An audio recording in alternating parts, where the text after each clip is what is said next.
my dear students of class 10, welcome back to my channel. Today we are going to start with a new topic, soil erosion and conservation. In the last video we understood about the different types of soil and its distribution and the characteristics of the soil. Now let us understand what do you mean by soil erosion. Soil erosion is defined as the denudation of soil cover and subsequent washing of soil. Already in the last video I explained you the definition of denudation, that means both weathering and erosion. So what happened? The soil cover get disintegrated or fragmented, which makes it easier for the agents of erosion, that is water, wind, glacier, to carry away the soil, or we can say subsequent washing of soil. The soil erosion reduces the fertility of the soil and it becomes unfit for further cultivation. Now here you can see I have done two diagrams. Now here what we can actually resemble, here we are showing that there was a balance between soil formation and soil erosion. We all know that formation of soil takes millions of years to form few centimeter in depth of soil. Now there we can say that there was a balance, steady balance, where the rate at which the soil was formed, at the same rate the erosion of the soil was taking place. That means soil erosion and soil formation was taking place hand by hand. But now we can see there is an imbalance. The rate at which the soil is getting formed, at much faster time it is taking to get eroded. That means soil erosion is much faster than the rate at which the soil is getting formed. That is why we can see there is an imbalance, and this is causing great economic and environmental problems. Now what are the factors which are causing this imbalance? There are natural factors and human made factors, or we can also say human factors, which are leading to our soil erosion, or which are leading to this imbalance between soil formation and soil erosion. Let us understand the natural factors which are leading to this imbalance between soil formation and soil erosion. Let us understand the natural factors. Natural factors which cause soil erosion are wind, water, glacier. Let us understand wind erosion, or erosion of soil by the action of wind. Now wind is referred as the most active agent of denudation.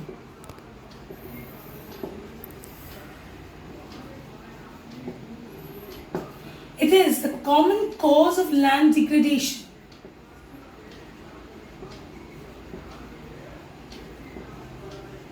Where mainly in the arid and semi-arid regions. In the humid regions, the amount of wind erosion is quite less because there we can see vegetation cover. But in semi-arid or arid regions, we cannot find much vegetation cover. That is why we can see that wind erosion is much rapid there. What is wind erosion then? Wind erosion can be defined as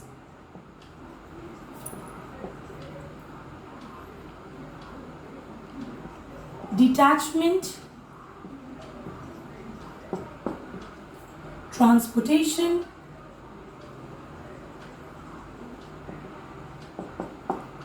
and redistribution of soil.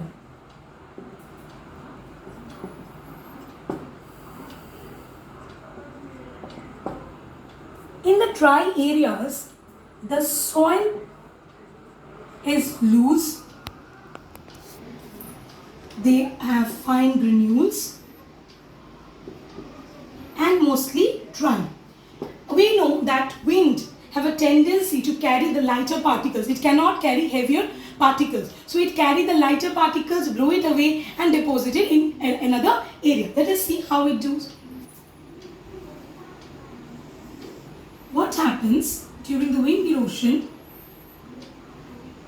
The particles, soil particles, which are larger, they rolls along the surface, and as they rolls along the surface, they detach more soil particles.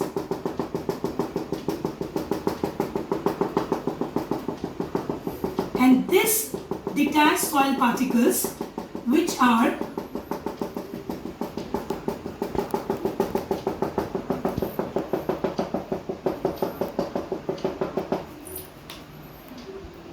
light textured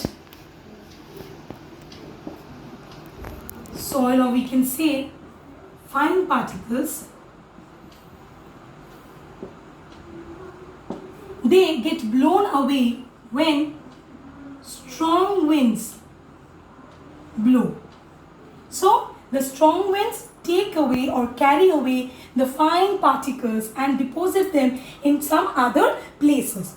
Now, why or how the fine particles become accessible by the wind? Also due to overgrazing. Overgrazing is a major problem in these areas. What happens? Already we can see there drought-like conditions can be experienced. That means drought means that for a prolonged period when there is very low rainfall or no rainfall, right? That can be termed as drought. So at that time, due to overgrazing by the animals, the top layer, or we can say the ground cover, that means the grasses are already removed by the grazing, overgrazing purpose by the animals or the cattle. So what happens? It becomes easy for the wind and water to erode the soil. So in the arid regions or the semi-arid regions, due to overgrazing during the drought period, also lead to wind erosion. Now what happens due to wind erosion? Due to wind erosion, we can see that mostly the soil particles get blown away and they are deposited into some other places. What else?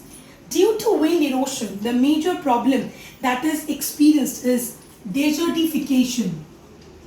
It is leading to desertification. Now let us see how we can conserve the soil from wind erosion. Now let us see the ways to conserve the soil from wind erosion. Number one, what we can do? We need to control overgrazing.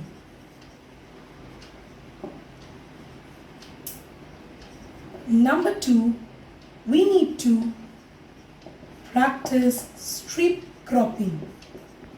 Know what is strip cropping? You can see here I have already drawn a diagram. This is the diagram of strip cropping.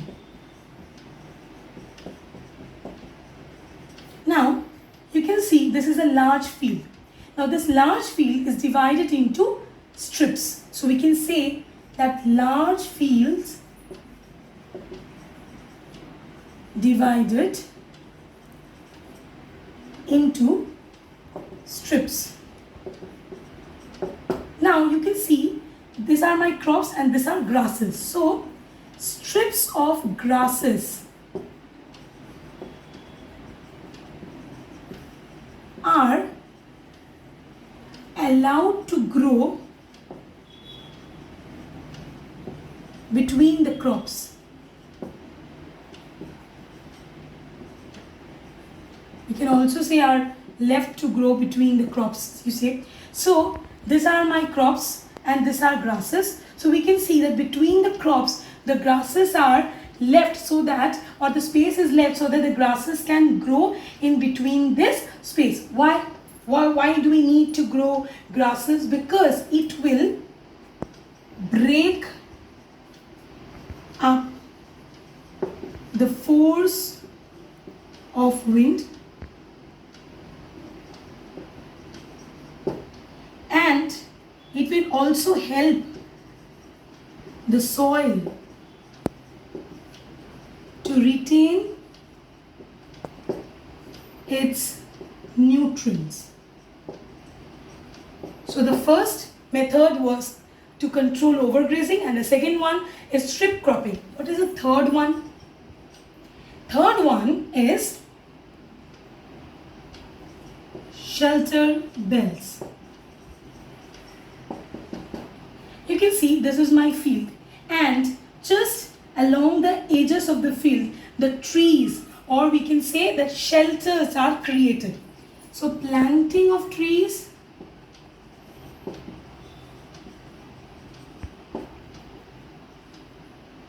along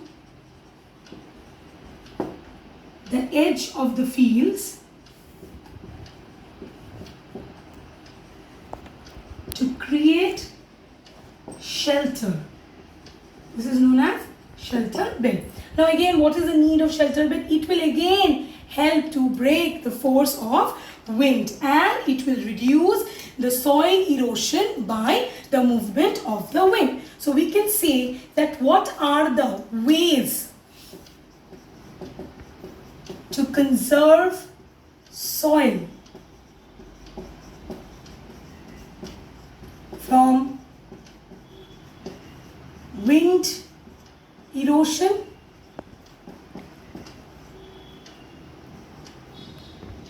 Number 1, control overgrazing.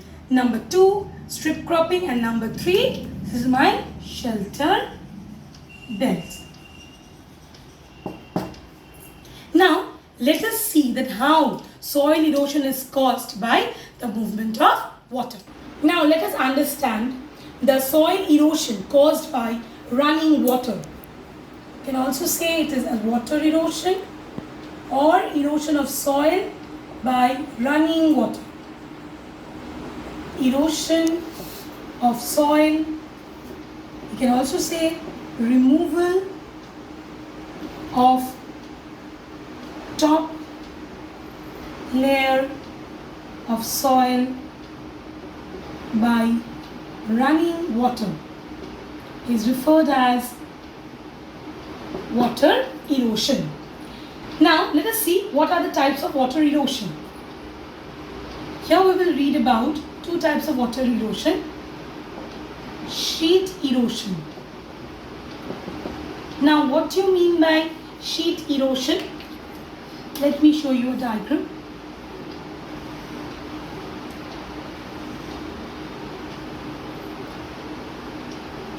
What happens? Sometimes over large area, water flows down as sheets.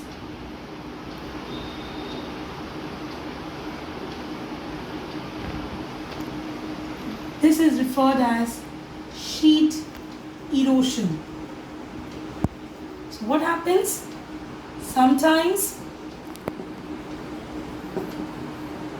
water flows over a large area as sheets down the slope. It takes away thin layer of soil, or we can say washes away thin layer of soil, causing soil erosion.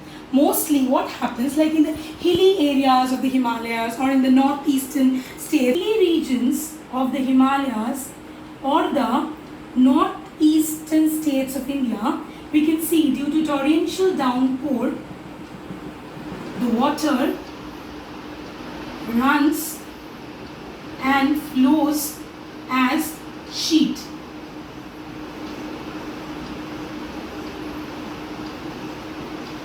Steep the erosive power of the water, right? So mostly the areas where we can see the slope is steep, there the erosion will be much faster.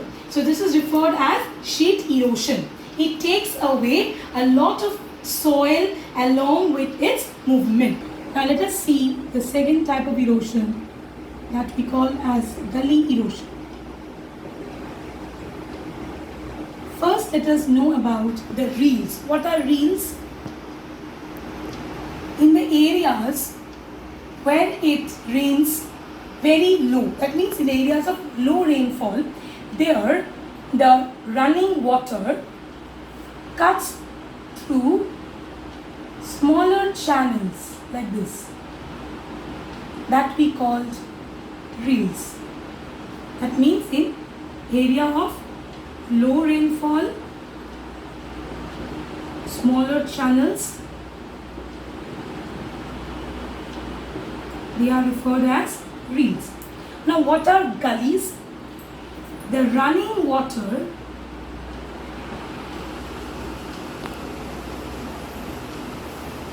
runs down or cuts through clay soil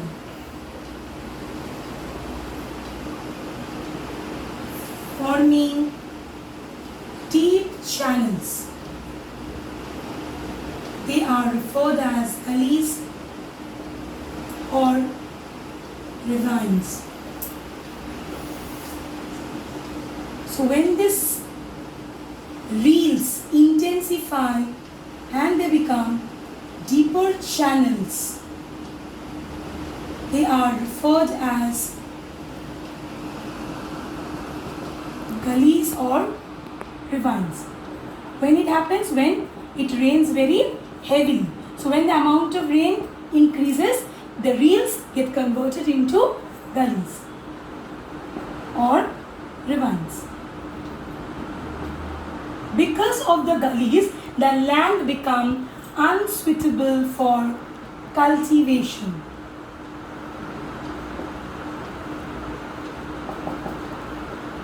We can also call them as bad land. The land can be again used for cultivation after soil restoration. This bad land, you can see this ravines or bad land in the Chambal Basin. So badland means due to the formation of the gullies or the ravines, the land. So badland means due to the formation of gullies or ravines, the land become unfit for the cultivation, like we can find the ravines in the Chambal Basin. Now let us see what we can do or what are the ways to conserve the soil from water erosion. Now let us see the ways to conserve soil from water erosion. First, planting of trees. Or we can also say increasing vegetation cover. More number of trees will be there, or as there will be more increase in the vegetation cover, the roots of the trees will bind the soil and it will help in infiltration, reducing soil and water erosion. So we need to plant more number of trees or increase in vegetation cover through community participation.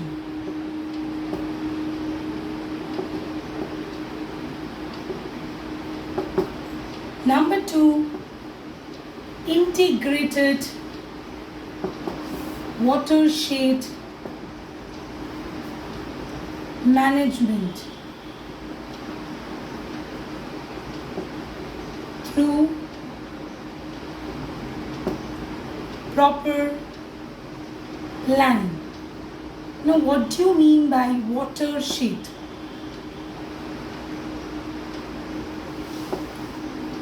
Now, you can see in this diagram, these are my divide. That means water divide.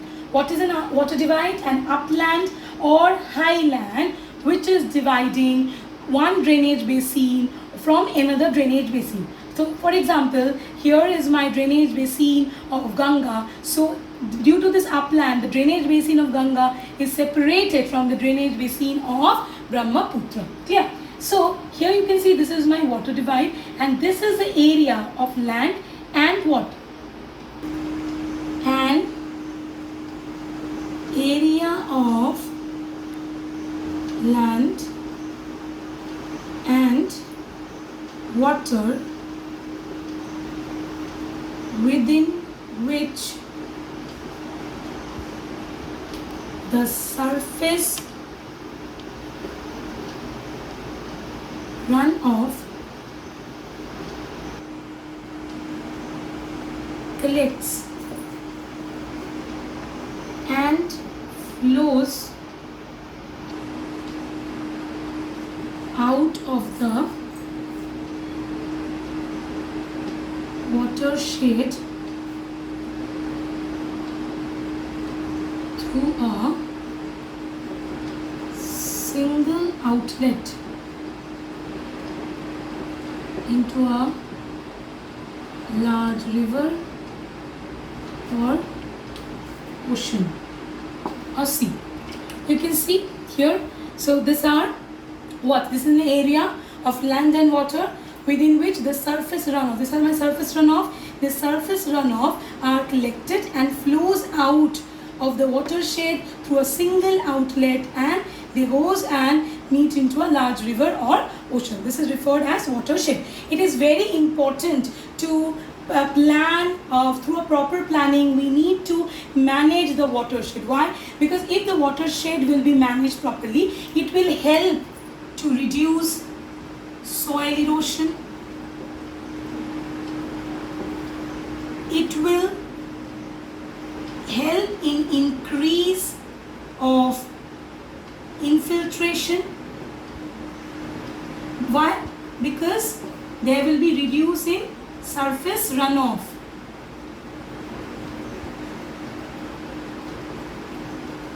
Soil erosion, which is mostly caused by what? Flood. It can help to reduce flood.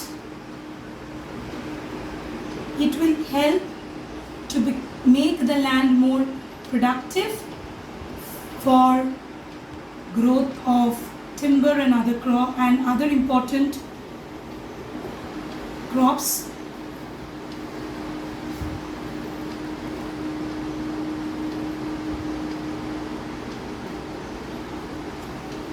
So that is why it is important to have integrated watershed management program through proper planning. So this is how we can conserve the soil from water erosion. Now let us move ahead with the human factors which are causing soil erosion. Now let us see what are the anthropogenic or human factors that cause soil erosion.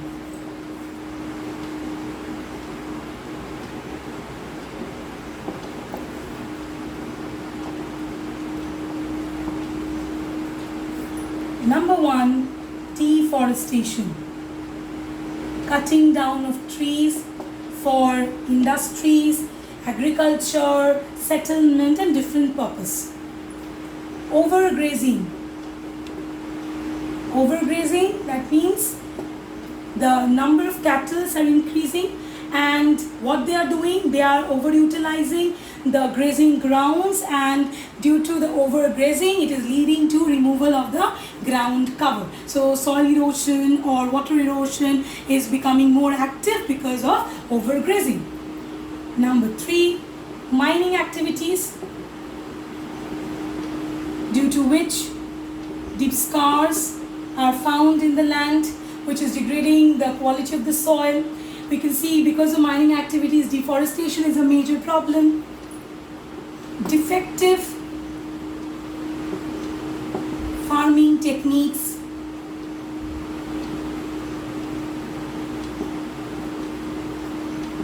like over irrigation, use of chemical pesticides,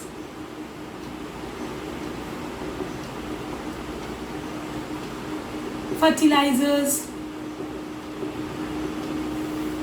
which is leading to salinity or alkalinity of the soil. Because due to over irrigation, we can see waterlogging is a common problem, which is leading to salinity, and due to use of chemical pesticides and fertilizers, it is leading to alkalinity. Also, we can see that sometimes plugging how up or down the slope.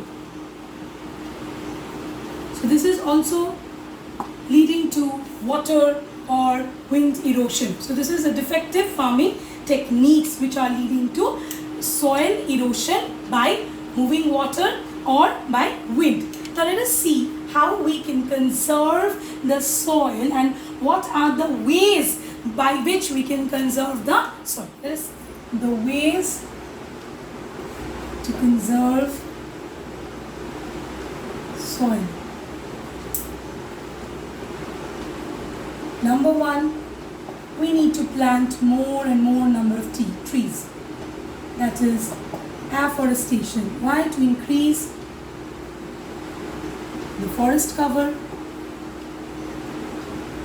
which will help to reduce soil erosion.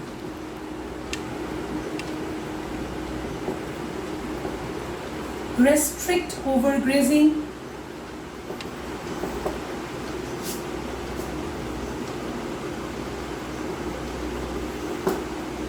Number 3, construction of dams. Most of the time, what happens? Soil erosion occurred because of flood. So if dams will be constructed, then it will help in reducing soil erosion. So it is very important to construct dams to reduce soil erosion. Number 4, contour plowing.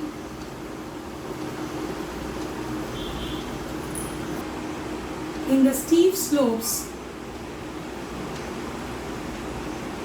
you can see that plowing should not be done up and down the slope. These are defective farming methods. So these are my contour lines. What are contour lines? The lines which are joining equal height. So see, these are the places with equal height, and this is the line which is joining the places of equal height. So we should do the farming across the contour line. So plowing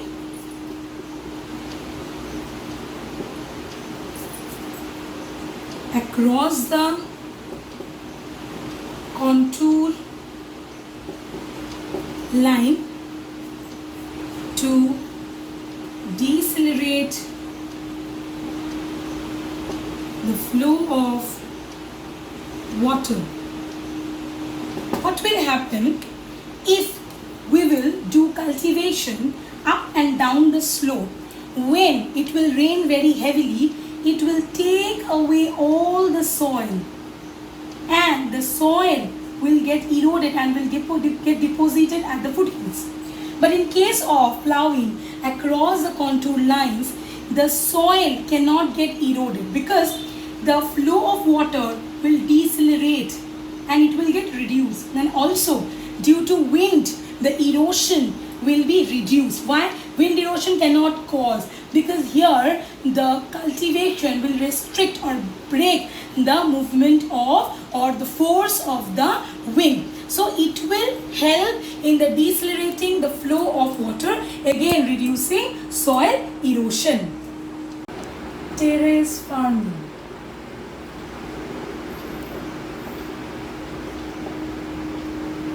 What happens in the hilly regions? Steps are cut down like terraces. You can see white steps are cut down so that cultivation can take place here. This is referred as terrace farming. So we can say that steps are cut down or terraces are cut down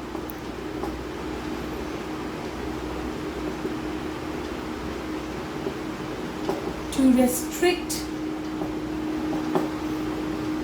the washing